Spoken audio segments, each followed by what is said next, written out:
So I'll write down the agenda of today's recitation and let's see how it goes. So I'll be talking about SVDs and EVDs. So few of them actually asked about this. So I'll be talking about the interpretations and stuff for both SVDs and EVD, and then I'll be talking about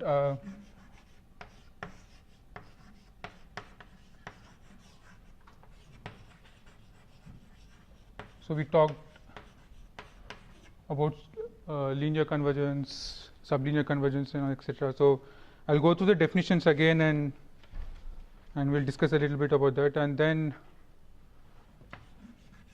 we'll look at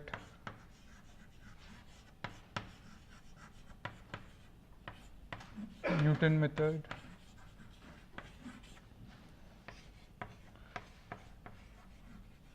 and few variants of this. Right. So, for example, the trust region,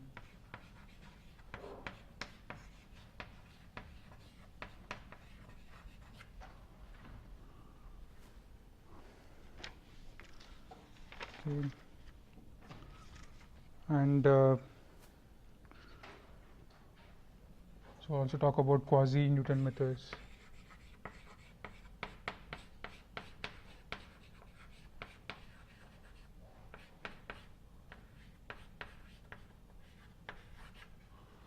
And finally about so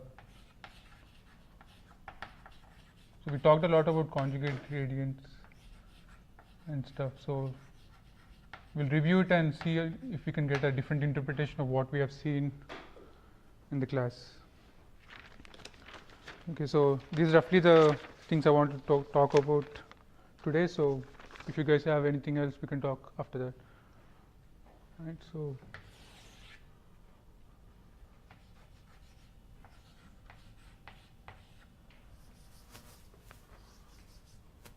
okay, so there are a couple of ways we actually can interpret SVD. So let's just start with the basic thing which people actually write. So if I have a matrix A, then you do sigma V transpose. Right. So this is a diagonal matrix, and so if it's M cross N, this will be right. Right. So okay, so let's start with one kind of interpretation. So the way we can interpret this is, for example, using think of a matrix as a vector kind of stuff, and then each of these vectors I can decompose this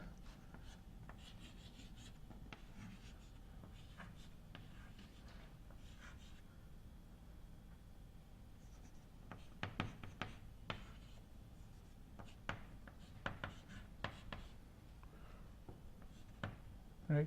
So this is just basic matrix multiplication. So you have thing, right. So you basically multiply your first vector with the first row of the V transpose, the second one with second. So this is the basic matrix multiplication. So the way you can interpret this is this, that given a matrix, I can actually decompose this into a basis functions or matrices over here, and each of this is a matrix over here. So UV transpose is a M cross N matrix. It's basically an outer product, right? So these are the basis matrices, and you decompose A in this. So this is roughly can be thought of as energy in each of these decompositions. So I take different matrices, which is UI VI transpose. So these are different bases, and then I have energy in each of these components, and the energy is roughly the singular values. Okay, so this is one way to look at stuff. So you have a matrix, then decompose. Second way to look at this is actually if you can So let's assume you take an n dimension space, right?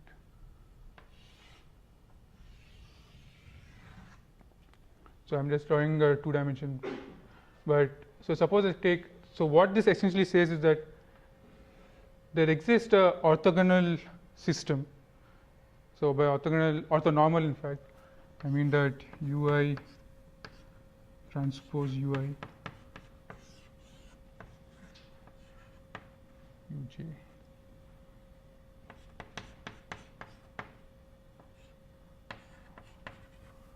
Right, so this is an orthogonal system where if I actually apply this operator, so now I'm actually looking at A as an operator. So it takes a vector and then maps it to another vector space. So I have two vector spaces. One is in Rn. So A is an operator which actually takes Rn and then, right, so it takes a vector from Rn and then maps it to some vector space in Rm.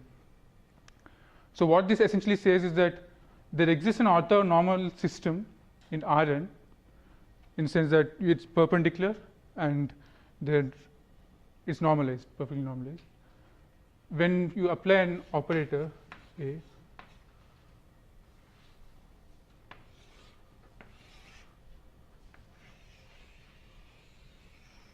I'll get another orthonormal system in Rn. Right, so this, let's put somewhere like this, right? So if I apply this this operator, then you will get this. So these vectors where you are actually applying this operator, these are essentially the VIs, right? So this is V1, V2, all of them are normal, and they are all perpendicular. And then these are U1, U2, U3. I mean, we'll have R such things. So you can also see this, like if you actually multiply A, B, I, for example, we'll end up with, right? So if I apply a transformation on this, you'll end up with one of the vectors over here. So it's kind of like it's giving you an orthonormal basis in both these vector spaces, and saying that I can actually just, so if I ideally want to apply some transformation A, what I can do is just take this, just do an SVD, right? So now if I give you a new vector x, I want to do Ax. What I do is first take this x vector, project them into this space. So now I have, so presently now you have x-axis, y-axis and stuff, right? What I do by projection is that I'll actually transform this vector into this basis, the basis where you have v1, v2, and this is the first step which is actually going on. So if you take u sigma v transpose x, so the first step is actually projecting the vector x into this basis. Second one is actually just scaling stuff. So once you actually do this, you just scale stuff rather than you don't have to do anything. And the third one is actually bringing, making you in this basis, right? So have this, I do this matrix operation. Finally, what I'm writing is, I'm writing it as some u y. So I'm just writing in terms of the column span of u. So it's very simple. Just project over here, then scale stuff, and then write it in terms of these basis functions. Right? So this is like another way of actually thinking about SVD.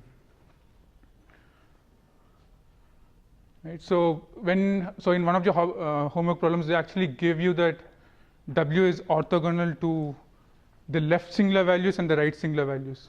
So this is the left singular values and these are the right singular values. Right? So this is actually, if you intuitively think about this, what's essentially saying that W is actually orthogonal to this space, right? And when you actually add stuff over there, you're essentially adding it orthogonal to these singular values. Your spectral norm will actually not change. That's essentially what's going on in the homework. Right, so any doubts about this? Or? Okay. How about eigenvalue decomposition? So both of them are actually like quite related, and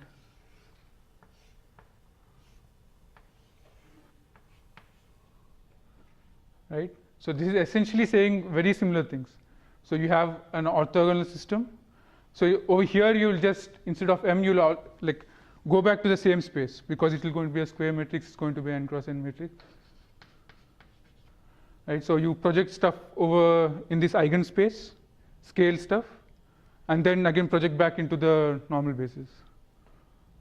So, and a few facts that you must be already knowing is that if you have symmetric matrix A, then the eigenvalues will be real, and if it's positive definite, then it will be positive. So it will just scale things, and it will not flip the vectors, right? So it will just scale stuff, and you can think about it. So, and it's not always the case that this will be real. For example, if you take rotational matrix, I can never actually apply a linear transformation. It will actually sweep things. It can't do that. It will just sweep things, right? So I can't apply a transformation where it will actually just scale things. So there doesn't exist a real valued scaling system if you have certain matrices like rotational matrix. And so that's the first part I want to talk about. So next, we're talking about rate of convergence. So I think it's like it's very easy to. It's a very easy topic. It's just that the definitions are, the names are so screwed up that you probably get confused a lot. So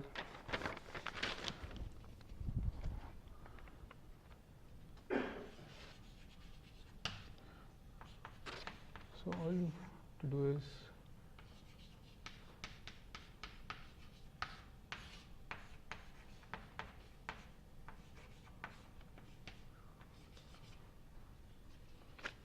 right. So there are different cases for this. So if equal to 1,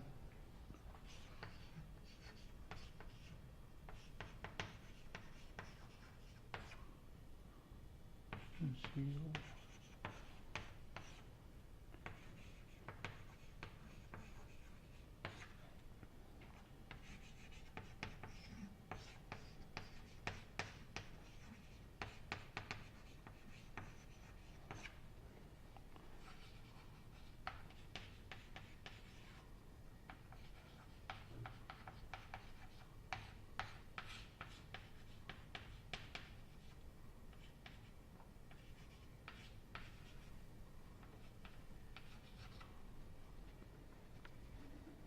Right, so if mu equal to,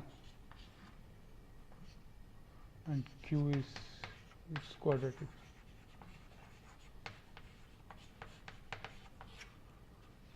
Right, so what is essentially saying is that if you actually have mu equal to 1, this says that xk goes at almost the same rate as what this is going. So each iteration there's not too much change. In that case, it will actually turn out to be 1. For example, if I take gradient descent or stuff, suppose I take gradient descent, so you have like 1 by k, right? So if I take 1 by k plus 1 and 1 by k, and then I have to take limit. So this is equal to 1. So it will turn out to be a sublinear kind of algorithm. So one of the algorithm we actually looked at, which is linear, is if you do gradient descent for strongly convex function, then it will actually have this property. Right. So it's called linear, but it's actually an exponential decay kind of stuff. So you basically, if you want to get an epsilon approximation, then you'll have number of iterations to be log of 1 by epsilon, while in the first case you will have something like 1 by epsilon or 1 by epsilon square. Right. So for strongly convex function, this is kind of like the superlinear. We'll actually maybe look into this a little more. For example, a couple of methods. For example, trust region will have superlinear under certain conditions, and so it is much stronger rate of convergence. So this is what Newton method will have when it is very close to the minimum. Right. So this is kind of like a order of magnitude higher than all these kind of linear kind of magnitude. So this is like very fast convergence. So Newton method will have this under certain conditions again. Right. So any questions or okay.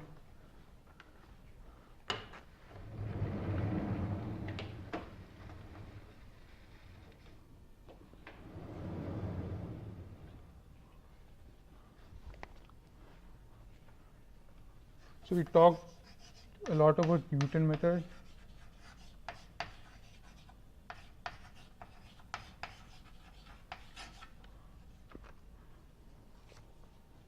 Okay, so almost all the methods we have looked at in the class, the general principle is very simple. You're at a particular point, xk. You actually look around the region you are in and trying to approximate your function. That's essentially what you're trying to do the whole class. Right? If it's like Newton method or gradient descent or steepest descent or whatever it is. So I can generally like this, right? So I'll just write the Taylor approximation.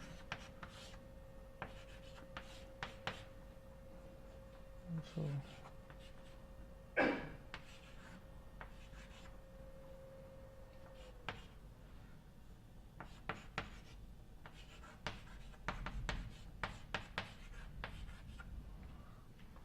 right, so you will have another term which is negligible. Right, so basic method we actually looked at is how do you plug in the different values for this. Right. So we know that if you actually go in the direction of the gradient, you will decrease your function. I mean, there exists a neighborhood where if I actually take a very small step in that, you will actually decrease your function. So it's definitely if you go in the gradient direction, that's fine. So if you actually try to optimize this function, so let's call this as a model. So I have a function. At each point I'll actually derive a new function, which I call as like a model function. Right. So this is extra constant. So don't care about that. Let me let P.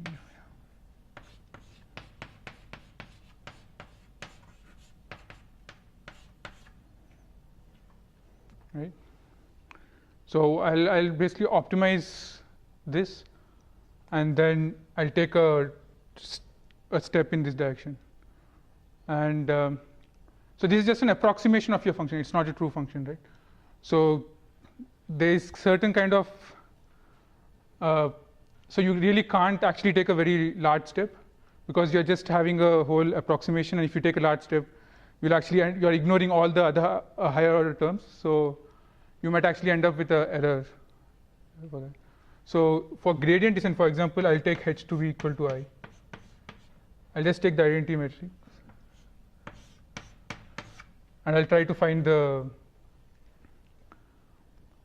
minimizer.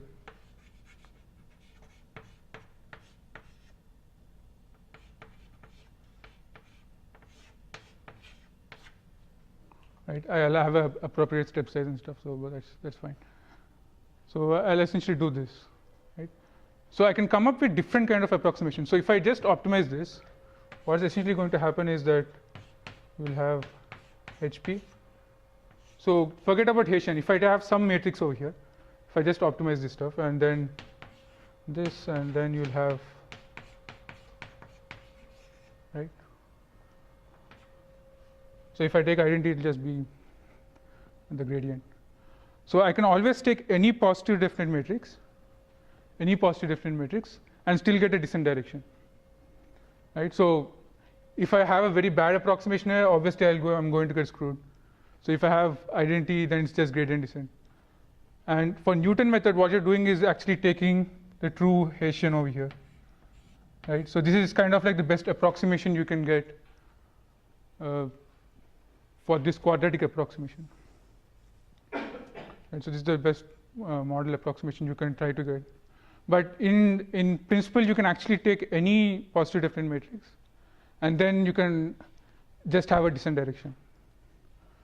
So so what we have seen is just a couple of examples, but there have been like a lot of work in this area. For example, you can take H to be the diagonal, some weighted diagonal matrix, right? I'll take some W. It's of course it's going to be, I mean, all of them should be positive and stuff. That's fine, but you can always take this matrix and still get a gradient direction, and then do a line search, so that you'll be safe. I mean, you can always show a convergence rate for that, right? So any positive definite matrix. The other thing which people take, for example, is the block diagonal matrix. So over here it is just this matrix. Over here we can also do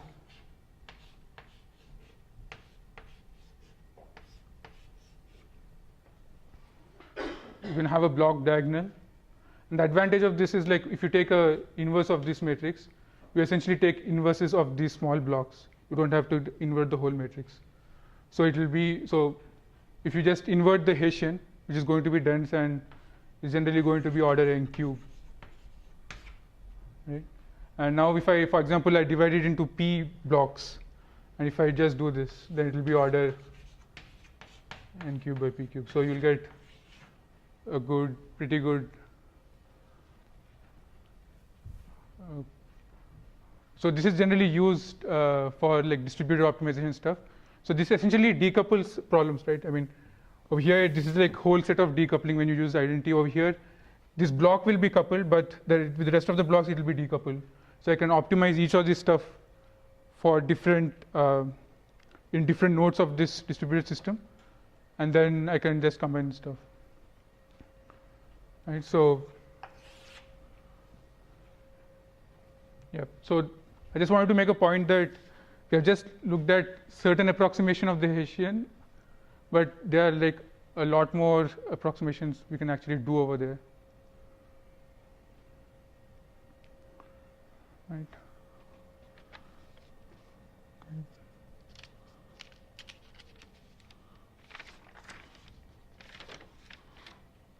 Okay, let's just concentrate on Newton's method, where I actually use the true Hessian over here, right? And what we can show is that Newton's method is invariant to affine transformation. So if I have an optimization problem and then I do a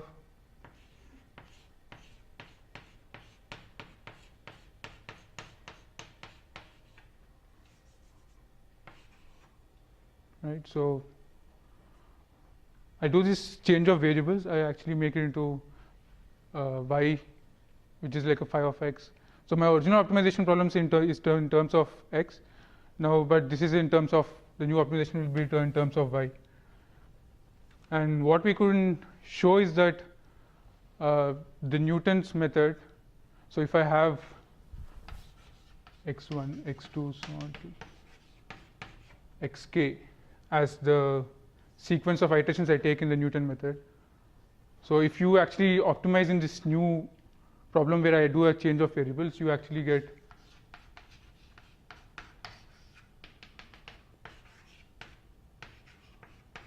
it's just a transformation. It's just phi of x1, x2. So you basically it's invariant when you do this kind of transformation, and this generally helps you. Like, this is one of the major problems in gradient descent, where you can actually find a well-conditioned problem. You can, when you do a transformation, you can actually become ill-conditioned. So your eigenvalues can actually go to very close to 0. right? So this is one good thing about Newton method. Right. And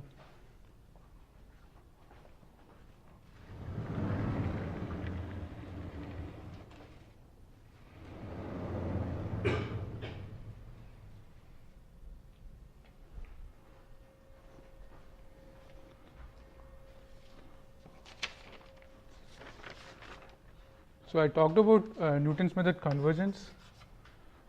So there are a couple of conditions where we actually need for it to converge at a very fast pace. For example, the quadratic convergence. So in particular, we need the Hessian to be Lipschitz continuous, and we have some kind of bound on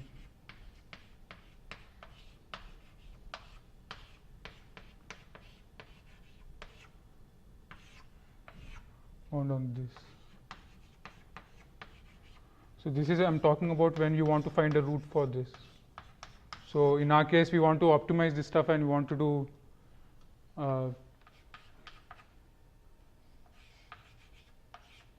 this to be 0. So you can basically change those conditions appropriately, right? Okay, let's come back to this model. So the basic question is, how good is this approximation? So how good is this model? Is this a good model or not? So that's where actually all this, so there's something called trust region methods come into picture. So you have, so what you're essentially doing over here is, at a certain point, I look at the neighborhood and actually try to find a one which minimizes that function. But the problem is, I can actually take this quadratic approximation. I can actually take a large step, right? So I might have to do line search in order to tone down the step. So is there a better way to actually do this? So what I could do is, I have some confidence in certain region. I can say that, okay, my model is actually good in this region, but if you go, the quadratic model I'm talking about, and if you go farther than this, maybe radius r, then it's not a good approximation. So you really don't want to just minimize this stuff, but have certain constraint, right? So this function p. So then my new optimization problem would be something like this instead of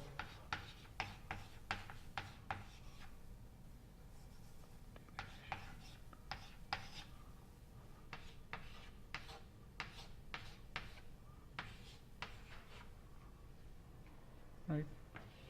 So you can look at different norms. For example, if I take L2 norm,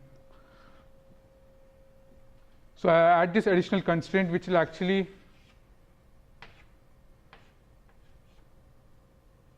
depend upon my iteration. So the kth iteration, I have a confidence. It says that, okay, till delta k,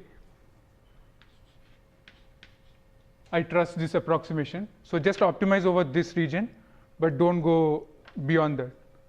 That's what this essentially says, right? So one big question is how to set this. How do I really know the confidence? How do I actually trust the region beside this point, right? So let me write a metric over here.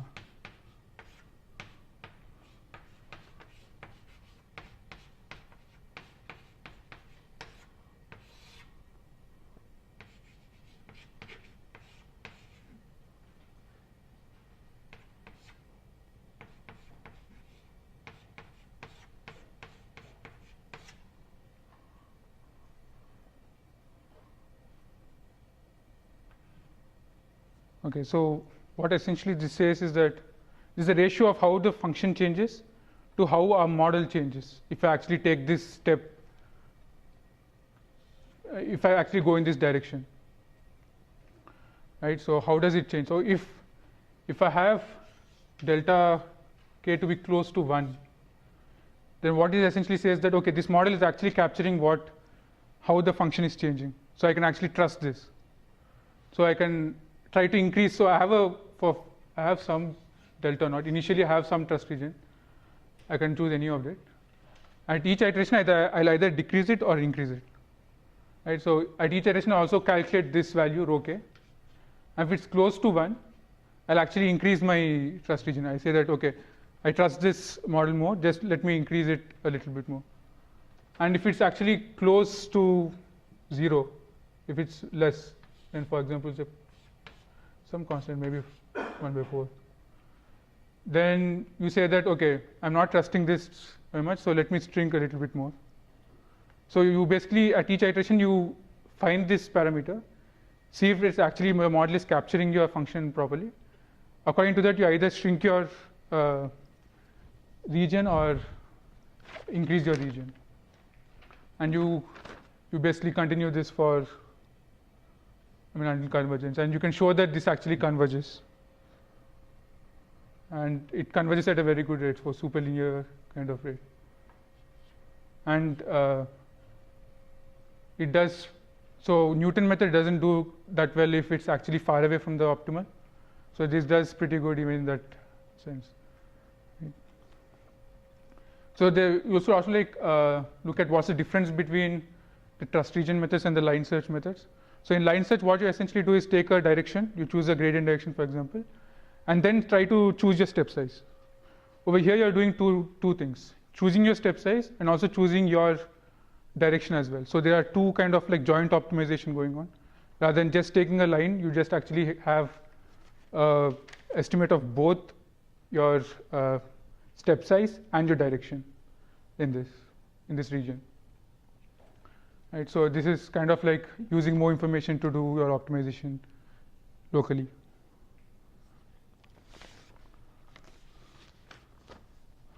Okay, so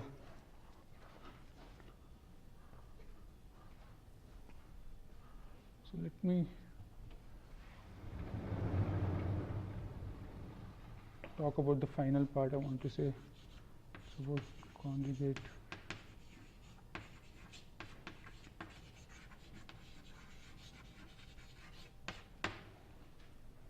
All right, so we actually looked at the whole stuff in class in pretty good detail. I just wanted to add a couple of points to that. So essentially what we're doing in conjugate directions method, or whatever you can call it as, you're trying to solve this linear equation. So for us, the use case is if you want to do optimization over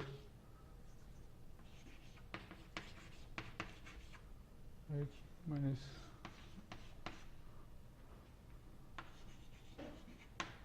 this essentially turn out to be this. So when you have this to be symmetric and positive definite, then you can find the conjugate directions and do stuff. So one way to think about this conjugate, so you'll probably remember this, that if you have this,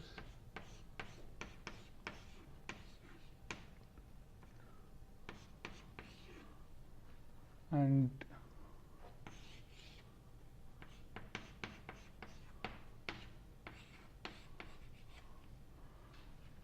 so okay, let me just rewrite this same thing by looking at the eigenvalue decomposition. So this is a symmetric positive definite matrix. So all my values will be in this, will actually be positive, and of course we also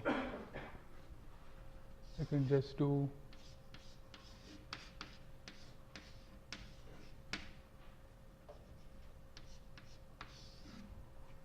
assume I is not equal to, right? And I'll just do this.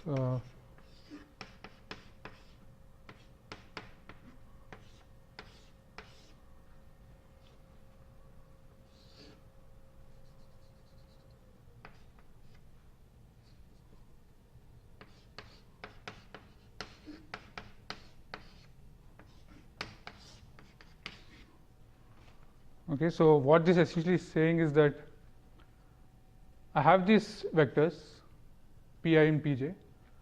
What I do is project them into the eigenspace, and now when I project them into the eigenspace, they are orthonormal. right? So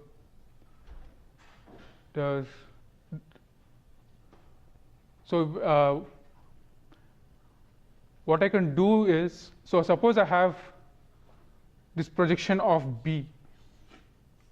So I want to do Ax equal to B. I put U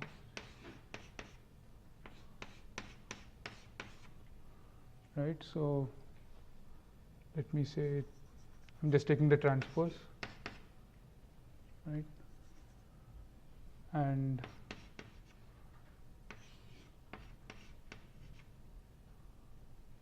sorry.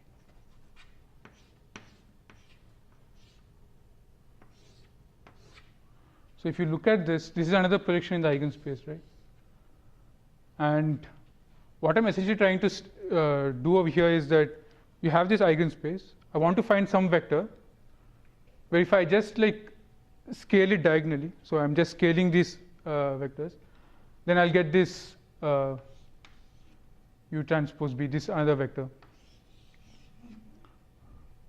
right? So if you're familiar with Gram-Schmidt orthogonalization, so this is very similar to what we're trying to do. So instead of orthogonalizing the present basis, we go to the eigenspace, try to orthogonalize stuff over there, and then you can just easily read off these values, right? So this is generally what you do in just solving the linear equations.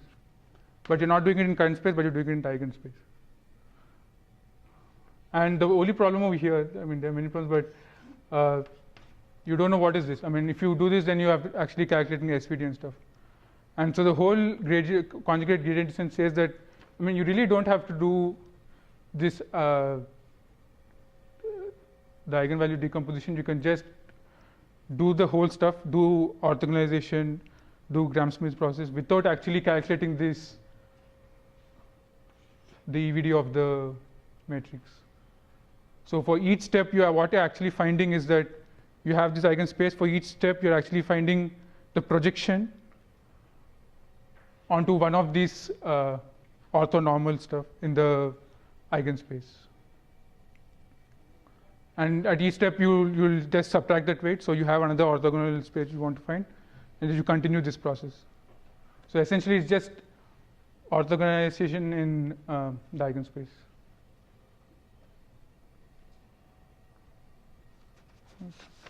Okay, that's all I had. But if you guys have any questions, then maybe we can talk about it.